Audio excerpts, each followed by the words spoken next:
Buenos días, amados hermanos, que el Señor les bendiga en esta hora. Vamos a comenzar con la enseñanza del día de hoy, ¿verdad? Recordando que estamos hablando del libro del Apocalipsis en su capítulo 19. También les comento que estamos en la cuenta de Facebook y YouTube, ¿verdad? Para que nos sintonicen por medio de esas plataformas y si pueden incluso inscribirse o adherirse, ¿sí? A esas fuentes para que cuando lleguen los mensajes inmediatamente se les notifique y los puedan ustedes ver, ¿verdad? También los invito para que lo distribuyan, ¿verdad? Lo hagan virales, se lo enseñen a mucha gente, ¿sí? Porque pues esta es la palabra, la viva palabra del Señor, y es importantísimo que debemos de saber, sobre todo en estos tiempos difíciles, ¿verdad? Los últimos tiempos sobre todo. También les comento que estamos viendo por las tardes, noches, el segmento de los eslabones escondidos de la Biblia. Estamos entrando a la historia de la reina Esther, maravillosa historia, ¿sí? Entonces estamos en sus primeros versículos del primer capítulo, y pues también se los recomiendo para que estén pendientes cuando ya salga esa notificación. Pues bien, vamos a comenzar con la enseñanza del día de hoy. El día de ayer hablábamos acerca de que Juan ve ahora un panorama diferente, porque ya habíamos hablado bastante, ¿verdad? De la bestia, de la ramera, ¿verdad? Del anticristo, del falso profeta. Ya está más que claro quién es, ¿sí? Y ahora Juan hace una diferencia, porque ya de la tierra se pasa al cielo, ¿sí? Ve el cielo abierto, ¿verdad? Y también entre ellos da una exhortación a alabar a Dios, ¿verdad? Alabar a Dios, y veíamos la palabra aleluya. Muchas veces nosotros nos da coraje cuando nos dice alguien, ahí va un aleluya. Pero amados hermanos, la palabra aleluya, como la palabra amén, la palabra gloria a Dios, ¿sí? Tienen un poder tremendo. Entonces, si ustedes le dicen, ahí va un aleluya, pues gloria a Dios por ello, ¿verdad? Porque se reconoce que nosotros somos unos adoradores de Dios. Pero si a nosotros nos dicen, ahí va un aleluya, y nos sentimos malos, nos da vergüenza, nos apenamos, pues entonces nos apenamos del Evangelio de Cristo. Y entonces el sello que puso Cristo en nosotros, pues también lo avergonzamos y contristamos al Espíritu por ese tipo de actitudes, ¿sí? Entonces el Señor nuestro Dios Todopoderoso reina, y Él es lo que cantaban esos hombres, ese grupo, ¿verdad? Allá en el cielo, y el universo va a ser sometido a la voluntad del único y legítimo Rey, ¿verdad? Daniel 4:35 nos dice, todos los habitantes de la tierra son considerados como nada, y Él hace según su voluntad en el ejército del cielo y en los habitantes de la tierra, y que no haya quien detenga su mano y le diga, ¿qué haces? ¿Sí? O sea, es la exhortación a alabar a Dios, ¿verdad? Pero también nos quedamos en el tema, un tema hermosísimo, ¿sí? Y de mucha polémica, porque mucha gente, muchos predicadores nos hablan de la cena de las bodas del Cordero. Vamos, hermanos, vamos a verlo detalladamente, este segmento, para que bajo la inspiración del Espíritu Santo y bajo los conceptos bíblicos, no lo que piensa Juan Carlos Muñoz Rodríguez, sino lo que dice las Sagradas Escrituras al respecto de este tema. Ahora se desata el triunfo de los siervos de Dios mediante el simbolismo de una boda celestial. Se considera a la iglesia como la desposada de Cristo, y la imagen del matrimonio se emplea con frecuencia en toda la Biblia. En el Antiguo Testamento, los profetas hablaron una y otra vez de Israel como la esposa del Señor. Lo tenemos registrado en el libro de Oseas, capítulo 2, versículos 19 y 20, Isaías 54:5, Jeremías 13:14 y Ezequiel, capítulo 16. Y el Nuevo Testamento nos presenta a Cristo como el esposo de la iglesia. Sin lugar a dudas, la imagen del matrimonio refleja perfectamente la relación que Dios quiere tener con su pueblo, o con cada uno de nosotros, amados hermanos, ¿sí? Por el intenso amor que hay entre los cónyuges, por la íntima e indisoluble unión que llega a haber entre ellos, formando una sola carne, por el gozo de amar y ser amados. O sea, Cristo dice que tenemos que ser uno en Él, tenemos que estar unidos en Él, como en matrimonio, ¿sí? Pero la fidelidad, que se espera, por la fidelidad, que se espera entre ambos, sobre todo. Ahora bien, para entender bien esta figura es necesario que primero sepamos cómo era la preparación y celebración de una boda en los tiempos bíblicos. Esta se llevaba a cabo en varias fases. En primer lugar, se llevaba a cabo el desposorio o compromiso. Este era un acuerdo que se lleva entre los padres de los novios. Esto ocurría con frecuencia cuando los novios eran todavía jóvenes, muy jóvenes. En ese momento se pagaba la dote acordada. Después de un periodo de varios años llega el momento de la presentación. O sea, era pedirle en matrimonio y pasar un tiempo, quizás no años, pero sí meses, ¿sí? Lo que hoy en día, ¿verdad? Es, bueno, cuando te das cuenta ya la muchacha está embarazada. Y ahorita, sobre todo en estos tiempos, pues ya me voy a vivir con mi novio. Y dices, pero pues, ¿por qué? Ni siquiera lo conoces, ni conoces tu familia, bueno, ni sabes ni cómo se llama. Pues ya sabré el nombre de él o de ella en su momento. Pero fíjense nada más la correlatividad que debe de llevar un enlace matrimonial, ¿sí? Después de un periodo de varios años llegaba el momento de la presentación. El novio, vestido con sus mejores galas y acompañado de sus amigos, se dirigen a la casa de la prometida. Allí recibe a la novia, que junto con sus damas son llevadas a la casa del novio, donde se celebraba la ceremonia. Entonces el novio tenía que ir a la casa de la novia junto con sus acompañantes, ¿verdad? Con su grupo de jóvenes que, igual que él, ya ahí le entregaban a la novia y regresaban a su casa, ¿sí? A la casa del novio, y ahí se llevaba a cabo el servicio religioso, la ceremonia. Esta ceremonia era la tercera y más importante fase de la boda, y durante ella se intercambiaban los votos. Después de la ceremonia tendría lugar una comida final a la que seguía la consumación del matrimonio. Esta comida podría extenderse por 7 días o más dependiendo de la condición social y económica de los contrayentes. Y este simbolismo se cumple perfectamente en la relación de Cristo con su iglesia. El contrato nupcial fue firmado cuando Cristo redimió a su iglesia por medio de su muerte en la cruz. Efesios capítulo 5 versículos 25 al 27. Desde ese momento, todo verdadero creyente está unido legalmente a Cristo en matrimonio. Segunda de Corintios capítulo 11 versículo 2. Después de un periodo de separación en el que nos encontramos en este momento, llegará la segunda etapa, que se cumplirá cuando Cristo, acompañado de sus santos ángeles, venga a recoger a su iglesia por medio del arrebatamiento. Este momento, cuando el novio viene con sus amigos a buscar a la esposa para llevarla a su casa, es el que se refiere a la parábola de las vírgenes que encontramos en Mateo 25, 1 al 13.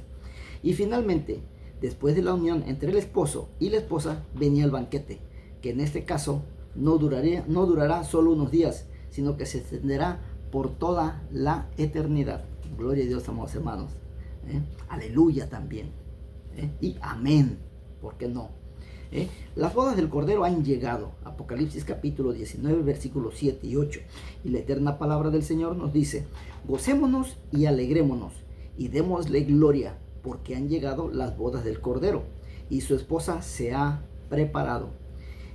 Y a ella se le ha concedido que se vista de lino fino, limpio y resplandeciente, porque el lino fino es las acciones justas de los santos. Por eso es que la iglesia se va a vestir, debe estar vestida de lino fino, ¿sí? Porque son las acciones, esto representa las acciones justas del creyente como santo, ¿sí?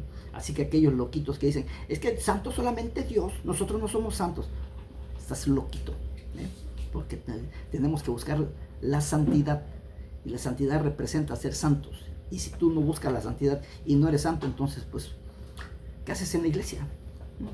Pásate con nosotros. ¿Sí? Es importante que notemos que el pasaje que vamos a estudiar ahora tiene que ver con la última etapa de la boda, es decir, el banquete nupcial que tenía lugar después de la ceremonia de unión. Y como no podía ser de otra manera, el pasaje comienza con una exhortación al regocijo y a la admiración, que dice: gocémonos y alegrémonos y démosle gloria. La razón es que han llegado las bodas del Cordero. El momento tan largamente esperado ha llegado, y a partir de aquí la iglesia ya siempre estará con aquel que tanto la amó y estuvo dispuesto a entregarse por ella. Por una parte, su esposa se ha preparado adecuadamente para este momento, y además notemos que aquí no se trata tanto de lo que Cristo ha hecho por la iglesia cuando la lavó y purificó, como nos revela Efesios capítulo 5, versículo 25 al 27, sino que la forma en la que ella se ha preparado. La imagen es sencilla de entender. Una novia que planifica su boda dedica tiempo para buscar un vestido bonito que agrade a su esposo. Y así debe hacer también la iglesia en este tiempo presente, no viviendo para sí misma, sino pensando en agradar a su esposo, que viene a buscarla en cualquier momento. Pero por otro lado, la esposa manifiesta también una hermosura que se le ha concedido cuando se visten, ¿verdad? Se arreglan, se ponen un peinado bonito, se maquillan, se preparan, se quedan hermosísimas, ¿verdad? Aunque sin maquillaje se ven también hermosas. ¿Sí? Esto sugiere un acto de la gracia de Dios y tiene que ver con el perdón de sus pecados y la glorificación a la imagen de Cristo, regalos que le son otorgados como resultados de la obra del Cordero en la cruz a su favor. Estamos un poquito en calor, pero nos aguantamos porque esto es para la gloria de Dios. ¿Sí? La forma en la que se ha preparado y lo que le ha concedido para presentarse como una novia hermosamente vestida en la boda, mantienen el equilibrio entre la responsabilidad del hombre y la soberanía de Dios. El resultado es que ella aparece vestida de lino fino, limpio y resplandeciente, sencilla pero hermosa. Nada que ver con el exagerado atavío de la gran ramera, descrito en el libro de Apocalipsis en su capítulo 17, versículo 4. En cuanto a la procedencia del vestido nupcial, se nos dice que el lino es las acciones justas de los santos. Esto no contradice al hecho de que se le ha dado por Dios, porque al fin y al cabo, todo lo que llegamos a hacer es producto de la gracia de Dios, pero este hecho no anula la responsabilidad humana, y lo que se nos dice aquí es que todo aquello que como cristianos hagamos en este tiempo, guiados por el Espíritu Santo, contribuirá a embellecer el vestido que la esposa lucirá en ese momento. Pero no debemos pasar por alto la exhortación que implícitamente encontramos aquí, pues cada cristiano debe contribuir con sus buenas obras a tejer un vestido nupcial que agrade a Dios en ese día glorioso. Pero ¿estamos viviendo de tal manera que se cumpla ese propósito? Vamos, hermanos, el vestido que se tiene que tener, ¿sí? Ustedes lo mismo lo van formando con sus obras, con sus acciones, no con sus, comúnmente, perdón por la expresión que les voy a decir, pero con payasadas, ¿sí? Hoy en día no sabemos de qué manera se supone que queremos agradar a Dios y metemos cada cosa dentro de los templos, que metemos el shofar, que metemos a los bailarines, que metemos a la danza, que metemos bolsitas de bendición, que metemos un montón de cosas que los primeros apóstoles, que es donde tiene que estar edificado el servicio religioso a Dios, no lo hacemos, hacemos todo lo contrario. Ellos estaban unánimemente unidos en ayuno, en oración, en cantos, en ruegos. No andaban con sus payasadas metiendo porquerías dentro de los templos. Entonces, ¿qué fue lo que causó los bailarines, los danzarines? No se les olvida, amados hermanos, que Satanás también tiene su iglesia dentro de la misma iglesia, ¿sí? ¿Y qué es lo que hace Satanás? Distorsiona el servicio correcto que debe de ser para Dios, santo, ¿sí? Y honroso, ¿eh? Así que eso de que tenemos el ministerio de la danza no es ningún ministerio, ¿sí? Y les recuerdo que la música tampoco, tampoco. Y la luz y sonido, pues peor. Entonces, ¿qué es lo que hacemos dentro de nuestros templos con esas actividades? Un burdel. Honestamente, un burdel, ¿sí? Algunas personas, cuando yo les he reclamado, me han respondido, es que usted iba a los burdeles. Por eso se los digo. Por eso se los digo. Si usted nunca fue a un burdel, gloria a Dios por ello, que bueno, porque usted nunca fue de ese tipo de vida. Pero los que fuimos a esos lugares, sí conocemos lo que es un burdel. Y entonces sabemos distinguir, tenemos esa facultad de distinguir cuando una iglesia es santa, pulcra y refinada, o también caso contrario, cuando la iglesia se está convirtiendo en un burdel. Entonces, pues hay que tener mucho cuidado con ello, porque la palabra de Dios tiene que darse en un lugar santo, pulcro y refinado, ¿sí? No cabe ni la menor duda que será un momento tan maravilloso. Apocalipsis capítulo 19, versículo 9 nos dice: y el ángel me dijo, escribe, bienaventurados los que son llamados a la cena de las bodas del Cordero. Y me dijo, estas son palabras y verdades de Dios, verdaderas de Dios. Ahora bien, ¿quiénes son los llamados a la cena de las bodas del Cordero? Lo más lógico es pensar que son los propios miembros de la iglesia. Es un gran honor ser un invitado a ese banquete nupcial. Sin embargo, tal como el Señor explicó en la parábola de la fiesta de bodas descrita en Mateo capítulo 22, versículo 1 al 14, aunque muchos fueron llamados, pocos quisieron oír. Una promesa tan grande y maravillosa resulta inverosímil, y quizás por esa razón se agrega un solemne énfasis. Estas son palabras verdaderas de Dios. En realidad, el deseo de Dios con esta promesa es animar a los creyentes en este tiempo presente, cuando quizás tienen que sufrir periodos de persecución y sufrimiento, y no puede haber duda, porque lo que Juan había oído eran palabras reveladas por Dios mismo, y por lo tanto eran totalmente fiables, ¿sí? Seguras, precisas, y que tenían un cumplimiento. Ahora bien, amados hermanos, todo esto, ayer platicaba con una persona y me dice,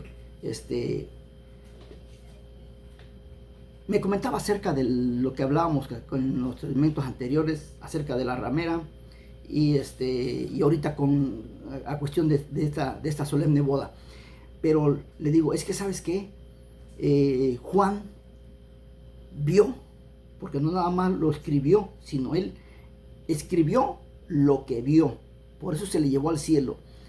Tú ve y escribe. Todo esto que estás viendo, escríbelo. Todo esto, amados hermanos, Juan lo vio en el cielo hace 2000 años. Por eso es que Juan lo escribe tan detalladamente, porque lo vio. No se le dijo y lo escribió, sino Juan vio pasar los 7 periodos de la iglesia que ya leímos, ya vimos con anterioridad. Si usted no ha visto ese pasaje, regrésese a Apocalipsis, los mensajes anteriores, váyase para atrás, y va a llegar hasta el momento que comenzamos el libro de Apocalipsis y comience a verlo. Son segmentos de 20, 30 minutos, 20 minutos, ¿sí? Últimamente es que ya estamos llegando a 25, y algunas veces que nos hemos pasado a 30, pero usted va a ver que Juan ve el periodo de cada iglesia a través del tiempo, ¿sí? Cada una de ellas con su tiempo respectivo, hasta llegar ahorita que estamos en el tiempo de la iglesia de la Odisea, que es la última, la 7ª iglesia, ¿sí? La que dice que es rica, pero que es miserable, que es pobre, que desventurada, cuitada, lo dice, y eso es lo que pasa ahorita. Muchas iglesias están hechas de una forma que tienen un valor de 60, 70 millones de dólares, Y dicen, es que esa iglesia está rica en el Señor. No, no es que esté rica en el Señor, porque hubo factores que hicieron para que esas iglesias se construyeran de esa manera, ¿sí? ¿Y por qué se construyeron de esa manera? ¿Estuvieron mal los pastores que construyeron esas iglesias de esas condiciones, de esas características? No, no estuvo mal. ¿Por qué? Porque Dios ya nos había anticipado en Apocalipsis capítulo 7, creo, donde dice que tú dices que eres rico, y que no necesitas de nada, ¿sí? Pero no eres más que un desventurado, ¿sí? Entonces la iglesia actual es rica. ¿Por qué es rica? No porque tiene un Dios, un Padre rico. Escuchaba una barbaridad de parte de Cash Luna que dice, nosotros somos juniors, porque los juniors tienen un Padre rico y nosotros tenemos un Padre rico. Qué semejante estupidez, ¿verdad? Porque nosotros no somos ningún junior, somos la iglesia del Señor. Él dijo, y ya no les voy a hablar, ya no les voy a decir hijos, sino hermanos, ¿sí? Hermanos coherederos, ¿sí? Entonces tenemos que buscar la manera de ser hermanos de Cristo, salvos por Él, nuestro hermano mayor, no está lejos nuestro Padre, como nuestro Padre también celestial, pero Él dice, Padre solamente uno, que es Dios, mi Padre, pero mi Padre está en mí, como yo también quiero que ustedes estén en mí, y si ustedes están en mí, estamos unidos al Padre, ¿sí? Entonces, vamos, hermanos, dejemos de cuentos de estar metiendo cosas que no son adecuadas en las iglesias. Cuidemos nuestra salvación, hermanos, no la pongamos en juego. Recuerden lo que le pasó a Sansón. Sansón puso en juego su salvación 3 veces y terminó sin ojos, terminó ciego y murió a una edad temprana. Y eso que él era era un salvador del pueblo, porque era un juez que salvaba al pueblo, los defendía de la opresión de sus enemigos, los dejaba, los liberaba. Sin embargo, ¿qué pasó? Jugó con su salvación, jugó con la bendición que Dios le dio, hizo actos que no le correspondían y tuvo como consecuencia el pago, como pago, la muerte. Amados hermanos, mañana continuamos con estos mensajes, en el cual vamos a hablar, vamos a continuar hablando de las bodas del Cordero, porque el tiempo se nos terminó. Que Dios les bendiga. Soy Juan Carlos Muñoz. Hasta mañana.